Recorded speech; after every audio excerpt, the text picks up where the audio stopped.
The far-reaching resolutions were adopted at the committee's closed-door retreat held in Lagos on Saturday. Joining us on this show to discuss the recommendation by the National Assembly Joint Committee on Constitutional Review for an additional state for the Southeast is Kenneth Okonkwo, a lawyer, and he was recently elected into the National Working Committee, NWC, of the African Democratic Congress, ADC, as national ex-officio by the party's National Executive Committee. He will also share his thoughts on the adoption of provisions to transmit elections electronically and also the impact of Nigeria exiting the FATF crime watch list. Good morning, Kenneth Okonkwo, and thank you for joining us. Good morning, Dr. Abati. Good morning, Rufai. Good morning, Ayo. And good morning, viewers, for joining us. What a beautiful day. Okay, I'm not quite sure you will have enough time to deal with all the issues that have been raised, but we will try our best to take the issues one by one, and you can just speak to the ones that you think are more important for you. Congratulations on your being elected into the National Working Committee of the ADC. Let's start with this creation of states.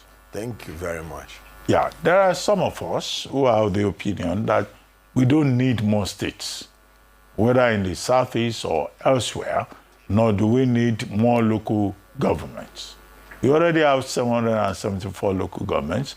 We have 36 local states of the Federation. Now, people are talking about balancing, equity, and all that. But the states that we have are not even viable. Do you support the idea that we need to increase bureaucracy, increase the number of states, increase the number of local governments, and what will be the justification for that? That's one point. And then what do you think? Because all of this is under the rubric of preparations for 2027, electoral reform. Now the Senate is saying, oh, the burden of proof should be on INEC and not on the litigants.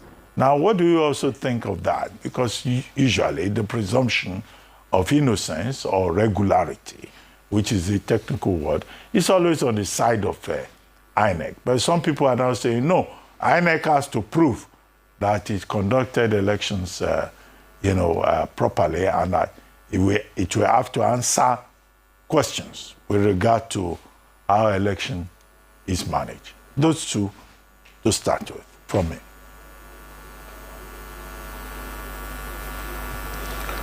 Oh, well, with the issue of state creation, I'm glad that you brought up the issue of what is the justification for the creation of additional state in the Southeast. Let me first of all thank the Nigerian Federation for understanding that there is an injustice that needs to be corrected. And I love the nationalistic approach towards the creation of the additional state in the Southeast. It was a Senator Abdul Ningi from Bauchi Central that moved the motion, and this was supported by Honorable Ibrahim Isiaka from Ogun State. That is a very good handshake across the Niger, vertically and horizontally, and this will conduce to the peace and development of Nigeria. The Southeast, obviously, will feel very, very happy about this development, that the entire Nigeria has recognized the injustice and they are working towards ameliorating it. Like you said, the justification is that there is an injustice. There are 6 geopolitical zones, and the Southeast has 5, while the others have 6, and one has even 7. And in a nation where, unfortunately, the Constitution made it that the basis of sharing the revenue, sharing posts, depends on the more local governments, the more states that you have. So you see, like in section 147, subsection 2, where the ministers of the federation are shared according to the number of states in the federation. Automatically, you have shortchanged the Southeast when you give them 5 states, when some other geopolitical zones are having 7. That is why I agree with Senator Ali Ndume when he said that this is a long overdue act of fairness and justice. So it's about fairness, equity, and justice. That's the justification. The Southeast should take a cue and also ensure that they have a consolidated, peaceful approach to also choosing one state from amongst themselves. This time around, Adada State with the capital in Nsukka, because of the ancient and modern contribution of Nsukka to Nigeria. Remember, the university town was built there around 1960, and they've been clamoring for Adada State, made up of Nsukka local government, Iwubeze North and South, Udenu local government, Isi-Uzo, and Ozowani. And this is an ancient and modern community with agrarian superpower power. You hear about Ose Nsukka, you hear about the weather of Nsukka, where Dr. Nnamdi Azikiwe lived all his life because of how convivial and how accommodating the town is. So Southeast should narrow it down to Adada State and make sure that they are united, even as the entire Nigeria is united in granting them this Southeast. But let me point out, Ruben Abati, you are correct that we should also be thinking about viability. After consolidating the justice and fairness, we must also redesign our polity to ensure true federalism, to ensure fiscal federalism. And when you do that, the agitation for more states will evaporate. Before 1966, recall there were 4 regions in Nigeria. The South had 3. And the North, despite their population, despite their landmass, had 1. And they were not crying about marginalization. And the reason is because the basis of sharing of the revenue, the basis of sharing the revenue is derivation. And when it's derivation, as you earn, that is what you receive. And this encourages productivity and not consumption. But now that they changed it, and it becomes the number of states and local government that you have, this will encourage people to begin to demand for more states, begin to demand for local government, because you are now basing your revenue sharing based on consumption, not on productivity. And this is actually going to weigh us down. So after the amelioration of the injustice, where the Southeast would have 1 state to measure up, we should now be talking about redesigning our revenue sharing formula to encourage productivity and not consumption. And you will not hear any section demanding for any state, because viability will become the basis of creating additional states or local government, as it was before the Civil War, before the 1966 coup. Our first republic organized themselves on the basis of physical federalism. And through federalism, where derivation is the basis of revenue sharing. Your point is clear. But I also moving forward. The other question about electoral reform. Go ahead. And the responsibility of yes, INEC, the electoral the burden reform, of proof. Yes. Yes. Well, thank God that we have a new INEC chairman. I wish him well. The basis of the development of Nigeria depends on free, fair, credible election. I tell you the truth. If we have free, fair, credible election, we won't even be talking about cases going to court. We are the most litigious nation on earth because we are not doing things according to the law. If you recall, 2007 was the most terrible election, and we had about more than 86% of cases going to court. And when you got to 2011, because of the reforms, it came down. And in 2015, it came down. It started rising again in 2019 and 2023. So the more fraudulent elections you have, the more cases you have in court.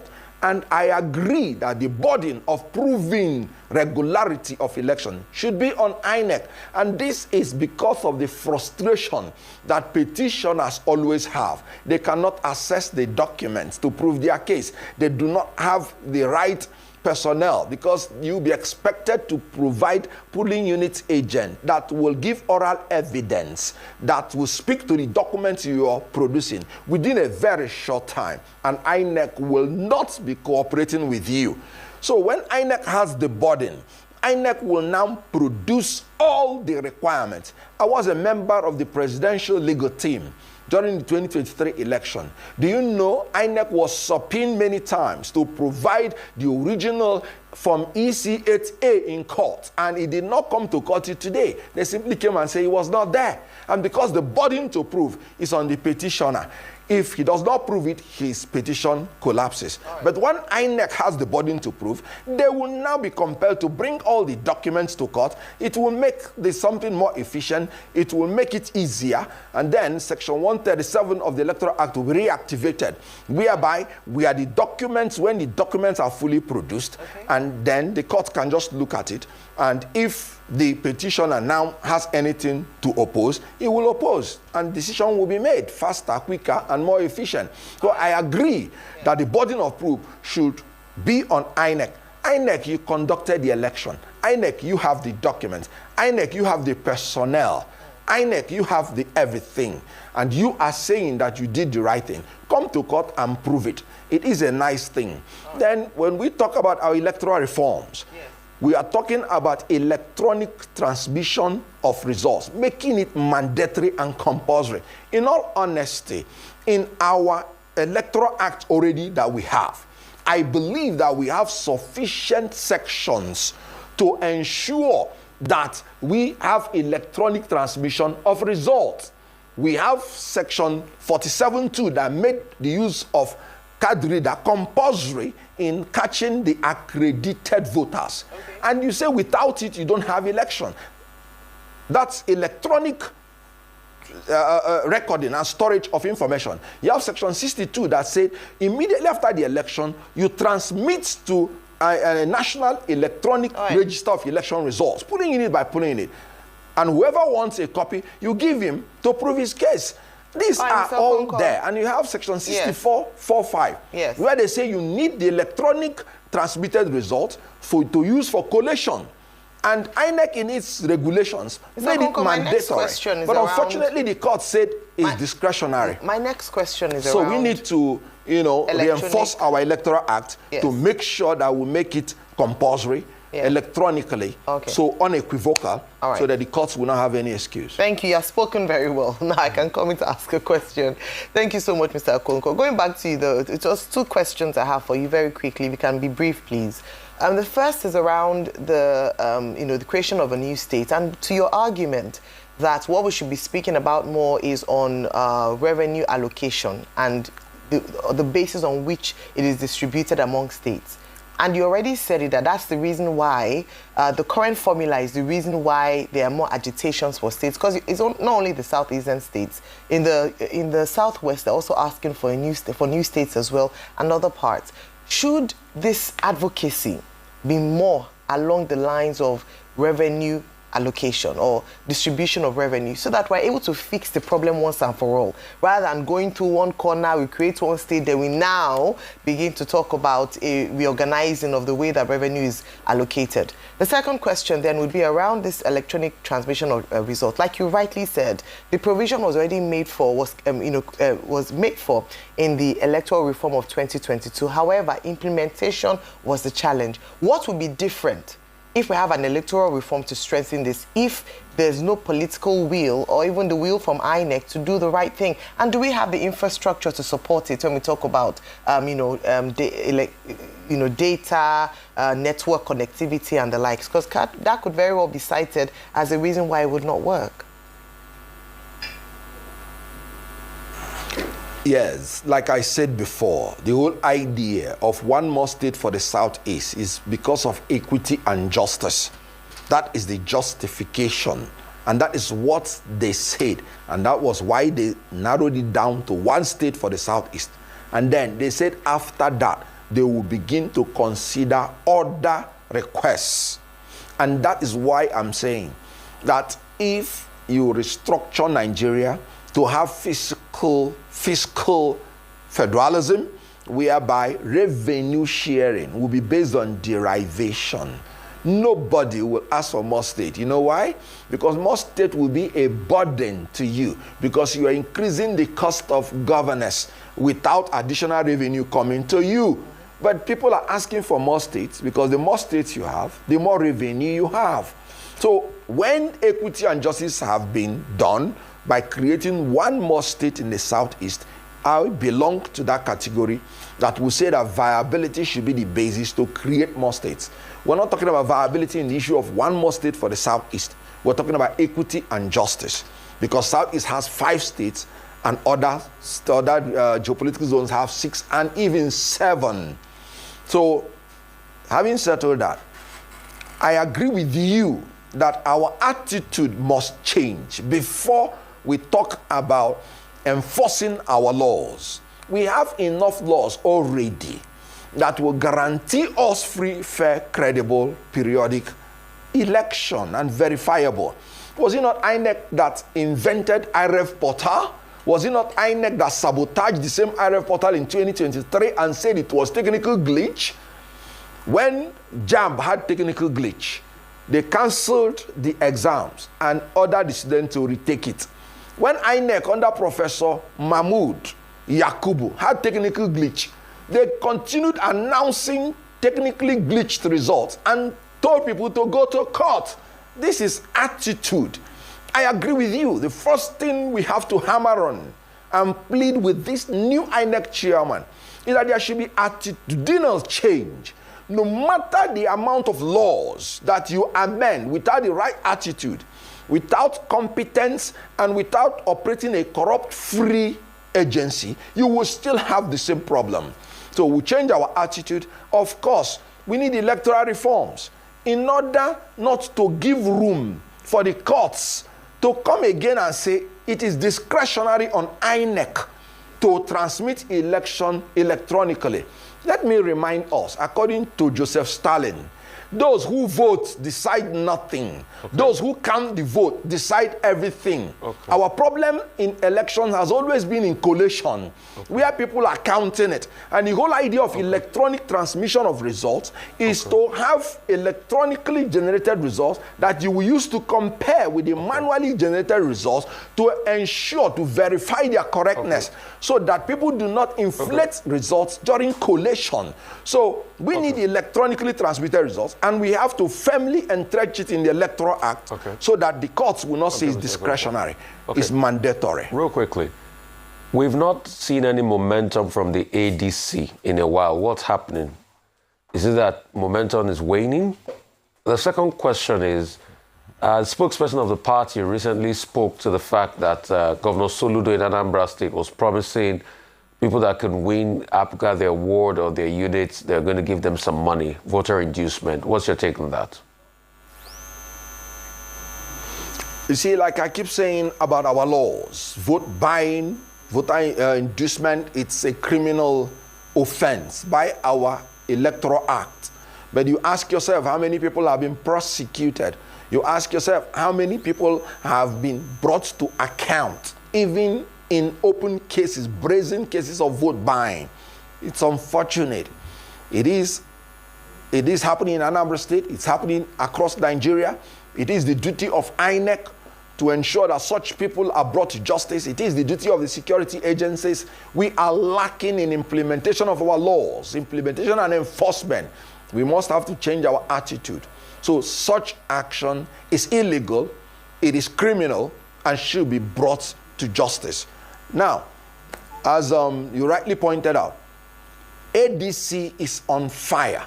The only thing is that we have an APC that is using every method to intimidate and scatter the plans of the opposition. Recall, in Kaduna State, ADC wanted to meet, and they were scattered by thugs. Recall, in Lagos, when Rotsvivor wanted to have meeting of the ADC, they were scattered by thugs under the supervision of the security agency. In Ekiti State, APC again went in to scatter ADC when they are having their correct meeting. According to the Electoral Act, The security agency is meant to provide security for any party that wants to organize any rally or meeting. All right. Equally amongst all the political parties. Now, APC is jittery. ADC is going to form the next government of the Federal Republic of Nigeria. Right. We are strategizing and we are going to beat this APC. They are already imploding. I made it clear that APC was going to implode. All right. Because you will see all these endorsements, admiration of sycophants and flattery of fools. Thank you for your time. They will lose the election because it's the people of Nigeria against APC. All right. It's not and about on that note, all these sycophantic I believe endorsements. you've established We are your point firmly. strategizing and we will win. All right.